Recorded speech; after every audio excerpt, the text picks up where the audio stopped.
What's going on, my pretty pandas? It's your huggable hipster here, and welcome back to today's tea talk. Now, if I'm not center with frame, where is it?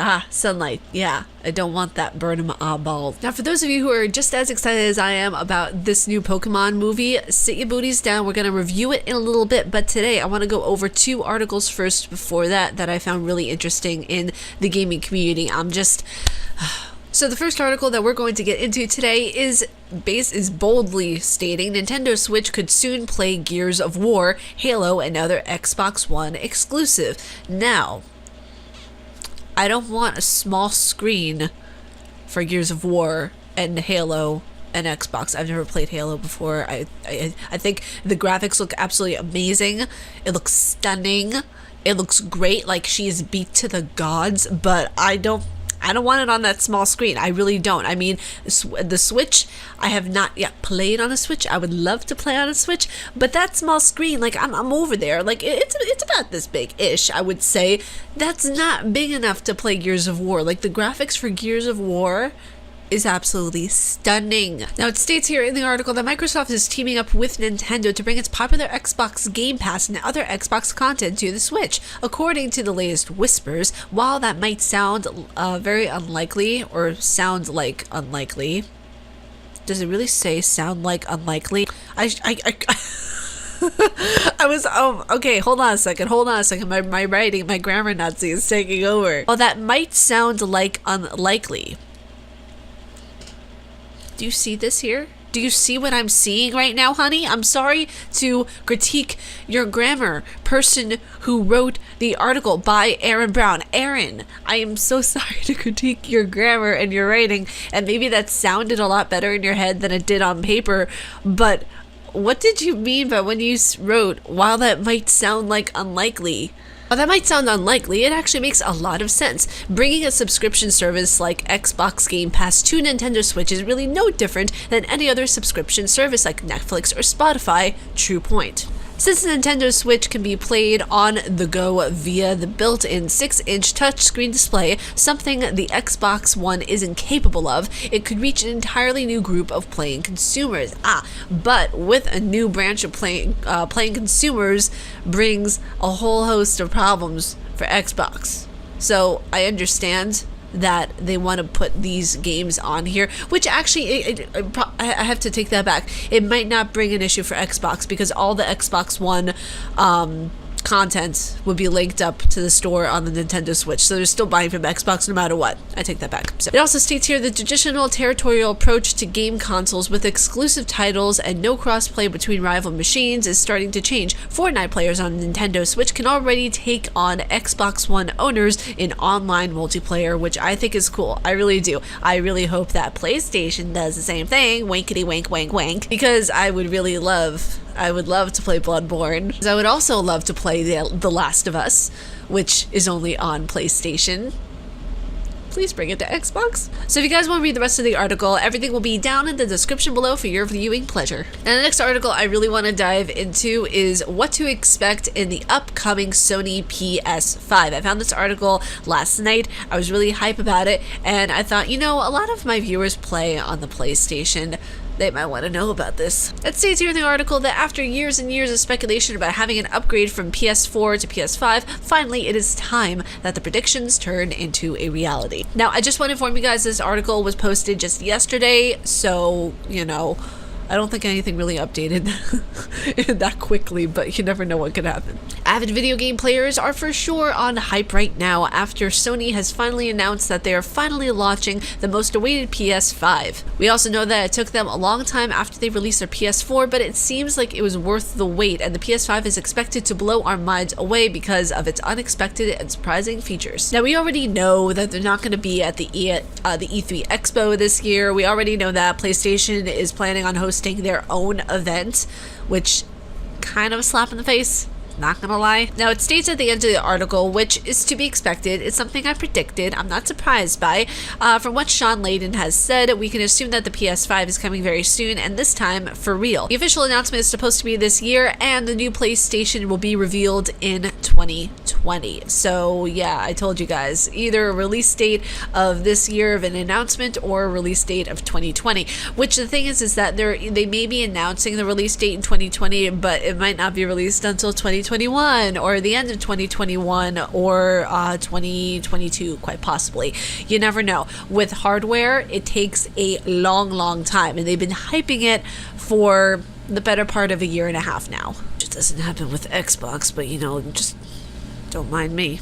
And now we are going to get into reviewing the new trailer for the new Pokemon movie, Detective Pikachu. Now, I mean, I'm hyped for this. I mean, I'm really excited that Ryan Reynolds is going to be voicing Pikachu. I wasn't sure about it at voice. I wasn't sure about it at voice. I wasn't sure about it at first. You know what? I wasn't sure about the voice combination and the look of Pikachu with Ryan Reynolds, and how how soft and fluffy and adorable Pikachu is, because we all know Ryan Reynolds from from Blade and from Deadpool. So I mean, having him as like little Pikachu, I can never picture Ryan Reynolds as Pikachu, but then it happened, and then it's something I never knew I needed. All right, let's watch it. I'm excited. Are you guys excited? Let's hope I don't get copyright. So there I was. I woke up with a heavy case of amnesia in the middle of nowhere. The only clue to my past is Harry's name and address inside this hat. So I made my way to the apartment, and that's when I found you and your stapler gun. Stop talking! You're a hallucination! You're a hallucination. So you're a talking Pikachu with no memories who's addicted to caffeine. I could stop. Yes, my kind of Pikachu. My kind of Pikachu. He's addicted to caffeine. Oh, cheers. One. These are just choices. Another round, extra shot. Black as night. Thank you, sweetie. My gosh. I don't know. Maybe Harry got in too deep. Mixed up the wrong crowd, that kind of thing. Look, you can talk to humans. I can talk to Pokemon. Sorry. And if you want to find your pots, we're gonna need each other. Oh my god. Pokemon. What about a world-class detective? Ah, my clues. What is all this? Harry is still alive. Case closed, but still open until I solve it. All right. Look at all the Bulbasaur. Harry faked his own death, or somebody else faked Harry's death. Harry faked somebody else's death. That last one doesn't work well.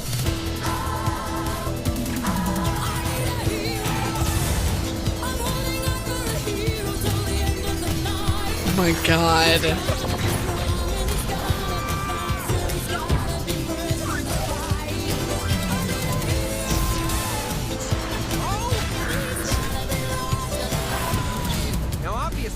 I've dealt with this putz before, so I'll just do it again. Wait a second. Wait, hold on a second. Wait a second. I never pictured Pikachu saying putz. Like, why is he... I mean, I can picture Ryan Reynolds saying, oh, you putz, but, Pikachu... Pikachu! Watch your language! Hey, bud. What are you doing? I can't do it when people are watching. Oh my god, it's Charizard.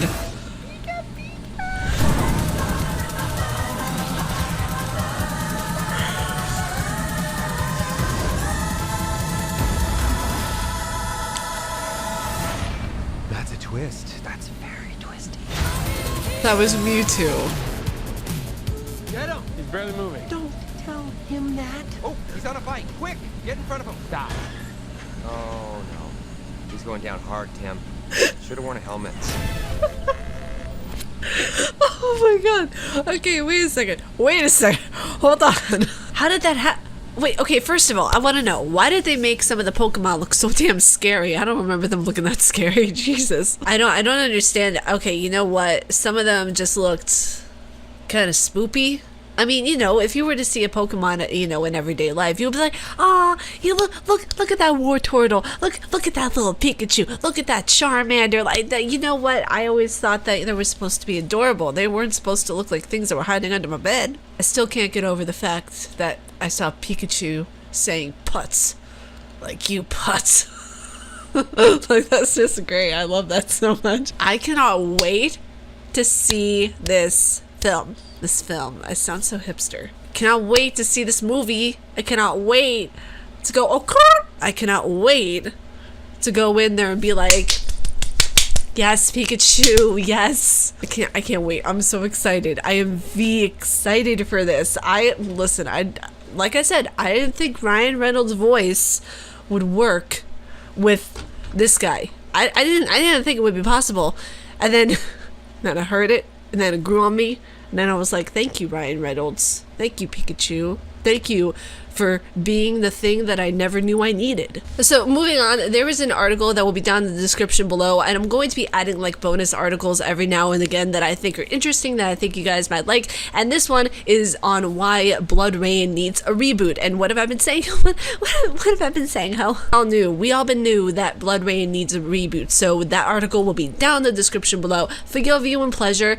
And to move on, we are going to discuss some politics. Now, listen, I know I'm trying to revamp these tea talks. I'm trying to make them a little more well-rounded, but I don't know what's going to get me in trouble, what's not. The YouTube gods are not shining upon those of us who discuss politics. So for me, it's a very iffy situation. Now, I'm just going to put my opinion out there right now. I don't like Trump, okay? I never have, never will.